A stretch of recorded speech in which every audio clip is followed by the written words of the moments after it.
Hello friends, कल्प्रिक्स tutorials की YouTube channel में आप सभी का एक बार फिर से स्वागत है। आज हम लोग व्यापम में प्रीवियस ईयर पूछे गए हिंदी के क्वेश्चन को सॉल्व करने वाले हैं।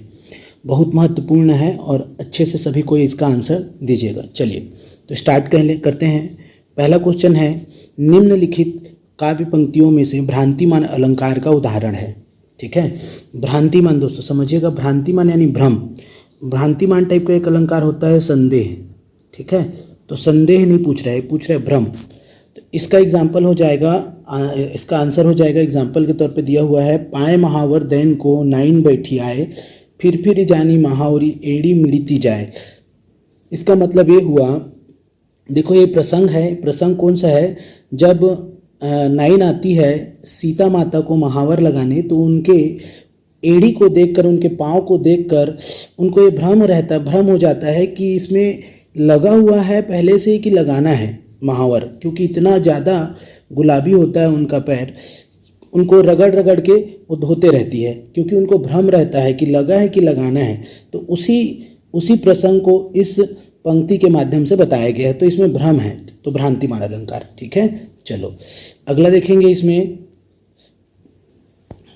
नेक्स्ट क्वेश्चन, दूसरा नंबर, दोहा छंद के प्रत्येक चरण में कितनी मात्राएं होती हैं? तो दोस्तों सब कोई को पता होना चाहिए। देखो दोहा पूछ क्या रहे हैं, दोहा, और एक ऐसी होता है सोरठा। तो सोरठा में होता है 11-13, 11-13, 11-13 विषम में, और दोहा में होता है 13-11, 13-11। विषम चरणों में 13-13 और सम चरणों में 11-11। तो इसका आंसर हो जाएगा दोस्तों ए, क्रमशः 11-13, 11-13, 13-11, 13-11। ठीक है, चलिए अगला क्वेश्चन देखते हैं। निम्नलिखित में कौन सा शब्द अ उपसर्ग युक्त है? ऑप्शन दिया हुआ है अचेत, अथाह, अबीर। इन सभी में अ उपसर्ग लगा हुआ है। उपसर्ग जो होता है शब्द के पहले लगता है। ठीक है, चलो नेक्स्ट क्वेश्चन है अगला, निम्नलिखित शब्दों में कौन सा शब्द हिंदी भाषा के शब्द भंडार में शामिल तद्भव है? तद्भव यानी उससे उत्पन्न। तद्भव यानी उससे उत्पन्न। उससे मतलब किससे? तो तत्सम से। अब तत्सम मूल होता है संस्कृत। तो तद्भव में आंसर हो जाएगा पंख। क्या हो जाएगा? पंख। ठीक है, क्योंकि पंख नहीं होता है संस्कृत में, पक्ष होता है। क्लियर है? तो पंख आंसर हो जाएगा चौथे का सी। आगे देखते हैं चौथा क्वेश्चन के बाद पांचवा, बाह्य प्रयत्न के आधार पर वर्णों के मुख्यतः कितने भेद होते हैं? तो इसका सरल आंसर है, बाह्य प्रयत्नों के आधार पर वर्णों के मुख्यतः 2 भेद होते हैं। ठीक है, चलिए 6 नंबर का क्वेश्चन देखेंगे। ये सारे व्यापम में पूछे हुए क्वेश्चन हैं, इसको ध्यान से बनाइएगा। शास्त्रों की बात में कविता का दखल समझना यह भी धर्म के विरुद्ध है। इस वाक्य में ये जो यह शब्द है, ठीक है, यह शब्द को पूछ रहे हैं किस प्रकार का सर्वनाम है। यह यानी फेस डाल के बोल रहा है, यानी कि निश्चयवाचक है। ठीक है, यह बोल रहे हैं यानी कि यह जो बोल रहा है पर्टिकुलर, उसको निश्चयात्मकता को बता रहे हैं, निश्चयवाचक सर्वनाम। ठीक है, चलो अगला देखेंगे 7वां नंबर का क्वेश्चन, निम्नलिखित में कौन सा वाक्य शुद्ध है? शुद्ध वाक्यों को पहचानना है। इतने में क्या देखते हैं कि सामने नंगी तलवार लिए वह खड़ा है, ऑप्शन ए। उसके बाद बी है, अनेक वर्षों से वह पढ़ता था, पढ़ाता था। सी, तुम्हारे पिताजी को आने दो, मैं तुम्हें मजा चखाता हूँ। तो दोस्तों इसमें आपको ज़्यादा नहीं सोचना है, कुछ भी गलत नहीं लगा देना, उपर्युक्त सभी है, आया हुआ क्वेश्चन है, सभी के सभी वाक्य जो है शुद्ध है। अगला क्वेश्चन देखेंगे, निम्नलिखित में यण संधि शब्द का उदाहरण कौन सा है? देखो यण को पहचानने का तरीका है य, व और र। ठीक है, तो य व टूटेगा कहाँ पास से? या तो य, या तो व, या तो र। तो यहाँ पे व शब्द किस में दिख रहा है? देखो ये बीच वाले में व से टूटेगा, तो सी आंसर हो जाएगा। देखो उ धन अ बराबर बना है यहाँ पास व। ठीक है, तो मनवंतर हो जाएगा। अगला क्वेश्चन देखेंगे 9 नंबर, निम्न लक्षणों में से कौन सा लक्षण भाषा का नहीं है? ऑप्शन ए है विविक्तता, स्थिरता, सृजनात्मकता, द्वैतता। तो इसका आंसर हो जाएगा बी, स्थिरता भाषा का लक्षण नहीं है। अगला क्वेश्चन है 10 नंबर का, अंशु का पर्याय नहीं है। अंशु का पर्याय नहीं है। अंशु का मतलब होता है, अगर आप देखें तो किरण। तो सबसे पहले आपको समझना है कि किरण किसका, मयूख का होता है, अर्ची भी होता है और मरीची भी है। तो इसमें नीलय, नीलय आंसर हो जाएगा। नीलय अंशु का पर्याय नहीं है, ठीक है। चलो अगला क्वेश्चन है 11 नंबर, वंशी और बंसी का सही अर्थ बताना है। तो वंशी और बंसी, देखो वंशी का मतलब होता है संस्कृत में बांसुरी, क्या होता है, बांसुरी, बांसुरी, ठीक है। और बंसी, ये वाला जो बंसी है एक प्रकार का मछली पकड़ने वाला कांटा होता है, मछली पकड़ने का कांटा, ठीक है, कांटा। तो यहाँ पे बांसुरी और मछली पकड़ने का यंत्र, डी आंसर हो जाएगा। 12 नंबर का क्वेश्चन देखेंगे, बिना पलक गिराए वाक्यांश के लिए एक शब्द है, तो निर्निमेष होगा इसका आंसर, क्या होगा, सी, निर्निमेष। अगला क्वेश्चन, भूर्जित का संधि विच्छेद होगा। देखो भूर्जित, तो इसको तोड़ना है आपको, तो उर्जित में टूटेगा, अर्जित में तो टूटेगा नहीं, ठीक है। तो उर्जित वाला तो एक ही ऑप्शन दिख रहा है, डी, बड़ा ऊ है इसमें, तो इसमें का बड़ा ऊ निकला, और उर्जित का बड़ा ऊ, तो बराबर बड़ा ऊ, दीर्घ स्वर संधि है, ठीक है, तो भूर्जित, क्लियर है। चलो अगला क्वेश्चन देखेंगे, बेशक किस समास का उदाहरण है। देखो इसको समझाने से पहले चलो इसका आंसर है अव्ययी भाव, और अव्ययी भाव को पहचानने का तरीका है, हर शब्द आएगा, सामने में यथा आएगा, प्रति आएगा, अगर अशब्द आया, आ शब्द आया, अनुशब्द आ गया, और नी और बे, ये शब्द लग गए अव्यय रूप में या उपसर्ग के रूप में दिखे, ठीक है। तो पहला पद प्रधानता हो, जिसमें पूर्व पद प्रधान हो, वो या अव्यय हो, अव्ययी भाव समास कहलाता है, ठीक है। तो 14 का ए हो जाएगा। अगला क्वेश्चन देखेंगे, निम्नलिखित शब्दों में से शुद्ध शब्द है, निम्नलिखित शब्दों में से शुद्ध शब्द को पहचानना है। ऑप्शन दिया हुआ है, आधीन, नभमंडल, योगीवर और प्रत्युत, ठीक है। तो 15 का आंसर हो जाएगा सी, योगीवर जो है ना शुद्ध है, बाकी सब जो है ये सब अशुद्ध लिखा हुआ है। नेक्स्ट क्वेश्चन अगला है 16 नंबर का, सही वाक्य कौन सा है। तो सही वाक्य पहचानना है, 16 नंबर का क्वेश्चन है, लड़का मिठाई लेकर दौड़ता हुआ घर आया, ठीक है। फिर उसके बाद लड़का मिठाई लेकर भागता हुआ घर आया, यहाँ पे दौड़ता, यहाँ पे भागता, मिठाई लेकर लड़का दौड़ता हुआ घर आया, तो इसमें आंसर हो जाएगा ए, क्या हो जाएगा, ए हो जाएगा। अगला क्वेश्चन है 17 नंबर, उपसर्ग रहित शब्द है जिसमें बिल्कुल उपसर्ग नहीं लगा है। तो उपसर्ग कहाँ लगता है, सबसे पहले तो ये जान लीजिए आप लोग, मैं बोला उपसर्ग जो होता है वो शब्द के पहले लगता है। अब पहले लगेगा और सार्थक शब्द के सामने लगेगा, ठीक है। तो बिल्कुल, दरकार, दर्शनी और नादान, ठीक है। तो इसमें किसमें उपसर्ग है, उपसर्ग रहित पूछा है, उपसर्ग नहीं है पूछ रहा है, उपसर्ग रहित। तो बी, दर और नादान वाले में ना तो उपसर्ग है, तो दर्शनी आंसर हो जाएगा, ये उपसर्ग रहित है, ठीक है। चलिए 18 नंबर का क्वेश्चन देखेंगे, बाछे खिलना का अर्थ क्या है। देखो खिलना शब्द आया है, खिलना सार्थक शब्दों में अगर देखेंगे तो प्रसन्न, अत्यंत प्रसन्न होना, 18 का ए आंसर हो जाएगा, ठीक है। चलो 19 नंबर का क्वेश्चन देखेंगे, पत्र प्रभावकारी तब होता है जब उसमें क्या होता है बताएंगे, भाव शून्यता होगी, स्वाभाविकता होगी, बड़े बड़े सामाजिक पद होंगे, या उपर्युक्त सभी। तो इसका आंसर हो जाएगा जब उसमें स्वाभाविकता होगी, ठीक है, 19 का बी। अगला क्वेश्चन, हिंदी साहित्य के इतिहास को कितने भागों में बांटा गया है। हिंदी साहित्य के इतिहास को कितने भागों में बांटा गया है। तो अगर आप अच्छे से हिंदी साहित्य का इतिहास काल वाल पढ़ते हैं तो आप पाएंगे कि उसको 4 भागों में बांटा गया है। आंसर डी हो जाएगा, 4 भागों में बांटा गया है, ठीक है। हिंदी साहित्य के प्रारंभिक काल को आदिकाल की संज्ञा किसने दी, ठीक है। ये 21 नंबर का क्वेश्चन है, आदिकाल की संज्ञा किसने दी। आदि यानी आरंभ वाला, रामचंद्र शुक्ल जी हैं, ग्रियर्सन है, हजारी प्रसाद द्विवेदी है और महाप्रसाद द्विवेदी है। देखो द्विवेदी आंसर है, 2 में से एक लगाना है, तो हजारी प्रसाद द्विवेदी आंसर हो जाएगा इसका सी, ठीक है। चलो अगला क्वेश्चन देखेंगे, डॉक्टर बलदेव प्रसाद मिश्र की रचना है, बलदेव प्रसाद मिश्र जी की रचना, ठीक है। ये छत्तीसगढ़ के भी साहित्यकार है, बहुत सारे रचना लिखे हुए हैं, छत्तीसगढ़ परिचय वाला, ठीक है। तो इनका रचना क्या है, तो इनका रचना दोस्तों याद रखना साकेत संत है, आंसर बी हो जाएगा 22 का। अगला क्वेश्चन है, मौखिक स्वर है, मौखिक स्वर पूछ रहा है, तो मौखिक स्वर होता है अ, आ और ई, आंसर हो जाएगा बी, अ, आ और ई, ठीक है।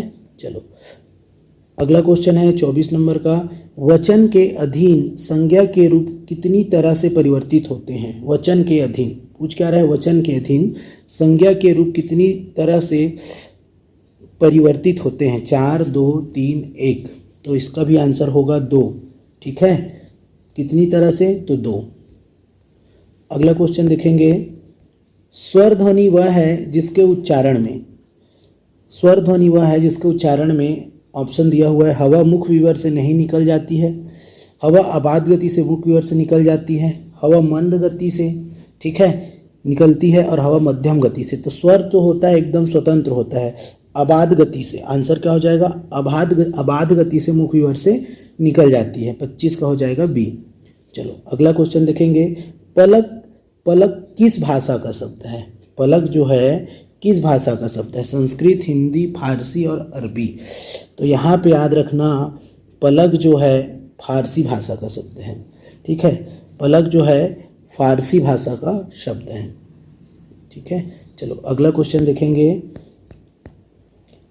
स्नेहग्न किस तत्पुरुष समास का उदाहरण है। स्नेहग्न, स्नेहग्न किस तत्पुरुष समास का उदाहरण है। देखो तत्पुरुष में भी कारक चिन्ह वाला प्रमुख है ना, कारक तत्पुरुष है पूरा कर्म करण वाला, तो स्नेहग्न। ठीक है, तो ये होता है अधिकरण तत्पुरुष। क्लियर है, 27 का भी हो जाएगा अधिकरण तत्पुरुष। अगला क्वेश्चन देखेंगे 28 नंबर, श्रीमान शब्द में किस प्रकार की अशुद्धि है। श्रीमान शब्द में किस प्रकार की अशुद्धि है। तो देखेंगे अगर श्रीमान हम लिखें तो श्रीमान कुछ ऐसे लिखाएगा ये, तो इसको क्या बोलते हैं, हलंत। तो 28 का आंसर हो जाएगा हलंत संबंधी अशुद्धि है। क्लियर है। चलो अगला क्वेश्चन देखेंगे 29 नंबर का, निम्नलिखित में से कौन सा वाक्य प्रविशेषण, ठीक है, प्रविशेषण। सबसे पहले तो प्रविशेषण का उदाहरण। प्रविशेषण क्या होता है, जो विशेषण की विशेषता बताएं। प्रविशेषण किसे बोलते हैं, जो विशेषण की विशेषता बताए उसे प्रविशेषण कहते हैं। तो ऑप्शन देख के पढ़िए कौन विशेषण की विशेषता बता रहा है। ठीक है, तो अगर आप देखेंगे कश्मीरी सेब सिंदूरी लाल होते हैं। कश्मीरी सेब लाल तो होते हैं, विशेषण हो गया। कैसे होते हैं, सिंदूरी लाल, तो ये प्रविशेषण हो गया। तो डी आंसर हो जाएगा। ठीक है, चलिए धर्म अधर्म में कौन सा समास है। देखो धर्म और अधर्म दोनों चीज़ को पूछ रहे हैं। धर्म, धर्म क्या बोल रहे हैं, धर्म डैश अधर्म। तो इसमें ये वैकल्पिक है, धर्म को चुनो कि अधर्म को चुनना है। आप देखो तो यहाँ पे द्वंद्व के भी टाइप हुई, उत्तरीतर, समाहार, वैकल्पिक। तो वैकल्पिक में अपोजिट होता है, तो ये आंसर हो जाएगा बी, वैकल्पिक द्वंद्व। ठीक है, चलो अगला क्वेश्चन देखेंगे 31 नंबर का, गांठ में बांधना मुहावरे का अर्थ।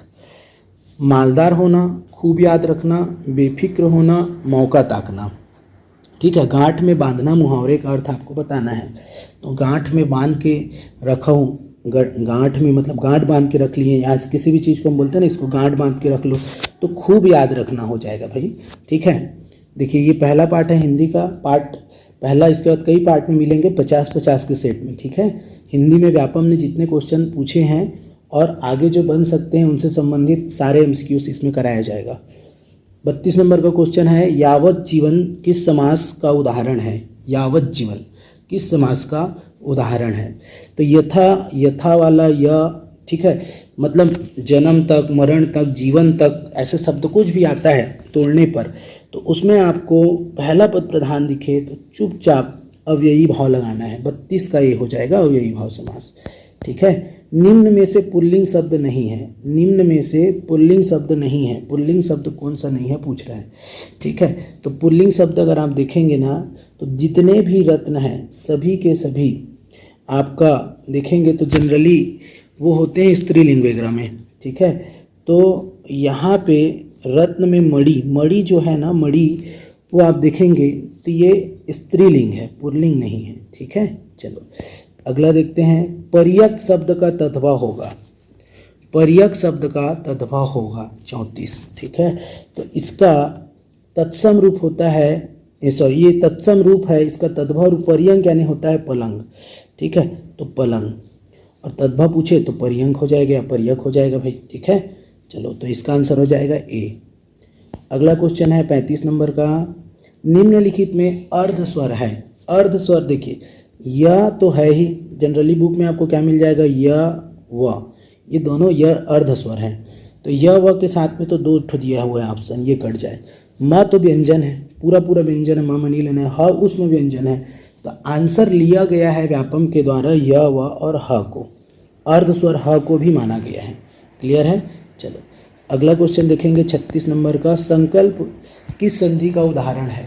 संकल्प किस संधि का उदाहरण है 36 नंबर, ठीक है। तो ऑप्शन दिया हुआ है व्यंजन संधि, स्वर संधि, विसर्ग संधि, इनमें से कोई नहीं। तो संकल्प जो है, संकल्प देखो आप, संकल्प शब्द देख के ही समझ आ जा रहा है आपको कि व्यंजन संधि ही बनेगा। कौन सा संधि बनेगा, व्यंजन संधि। संकल्प जो है व्यंजन संधि का उदाहरण है। अगला क्वेश्चन, सच्चरित्र किस संधि का उदाहरण है। सच्चरित्र सेम, अभी जस्ट इसका हम लोग क्वेश्चन देखे थे, सेम जो रहेगा इसका भी आंसर सेम हो जाएगा, ठीक है। सच्चरित्र जो है, सच्चरित्र, ठीक है, तोड़ के देखेंगे तो समझ आ जाता है कि जो चरित्र है सत चरित्र वाला है, तो ये व्यंजन संधि हो जाएगा। जस्ट इससे पहले भी हम लोग देखे थे, अच्छे से अगर आप देखेंगे तो ये वाला जो है संकल्प भी व्यंजन संधि, संकल्प भी व्यंजन संधि था, ठीक है। और 36 नंबर का क्वेश्चन जो है, संकल्प के बाद सच्चरित्र भी यही था 37, व्यंजन अब 38 नंबर में आते हैं। क्लियर है। 38 नंबर, तो 38 का क्वेश्चन है अनुस्वार है। पूछ रहे अनुस्वार क्या है, तो अनुस्वार वो होता है, देखो सबसे पहले तो आपको जानना है स्वर के बाद आने वाला व्यंजन होता है, आंसर यही हो जाएगा। अयोगवाह और अनुसार दोनों चीज़ से क्वेश्चन पूछता है, तो आपको अम और अहा ये दोनों शब्द को समझना है, ठीक है। अयोगवाह और अनुस्वार, तो स्वर के बाद आने वाला व्यंजन को यहाँ पे अनुस्वार बोलते हैं, ठीक है। आगे हम लोग क्लियर करके समझेंगे इसको पूरा, हिंदी के वर्ण विचार में पूरा दिया हुआ है। राजाज्ञा, राजाज्ञा का सही संधि विक्षेप चुनिए बोल रहे हैं। राजाज्ञा, तो राजा और राजन का सही रूप में अगर लिखा जाए राजन को, तो राजा तो राजन लिखाता है ना भाई, राजन, तो राजन वाला खोजो, और राजन में हलंत वाला होता है, तो राजन का आज्ञा राजाज्ञा होता है, ठीक है। तो 39 का डी हो जाएगा सही संधि विक्षेप। क्लियर है। चलो 40 नंबर का क्वेश्चन देखेंगे।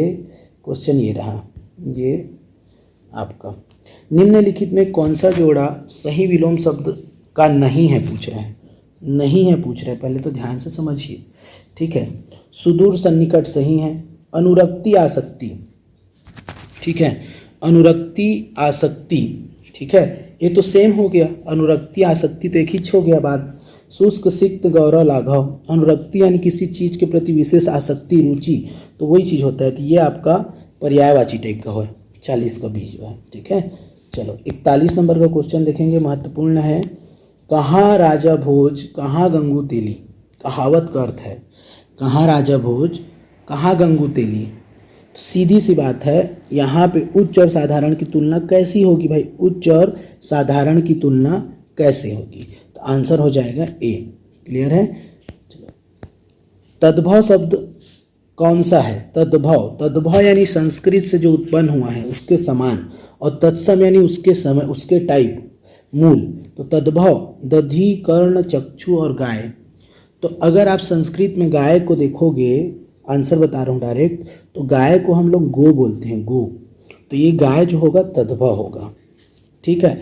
दधि दही होता है, कर्ण कान होता है, चक्षु आँख होता है, और गाय को गो बोलते हैं। क्लियर है। चलिए अगला क्वेश्चन देखेंगे, किस्मत किस भाषा का शब्द है।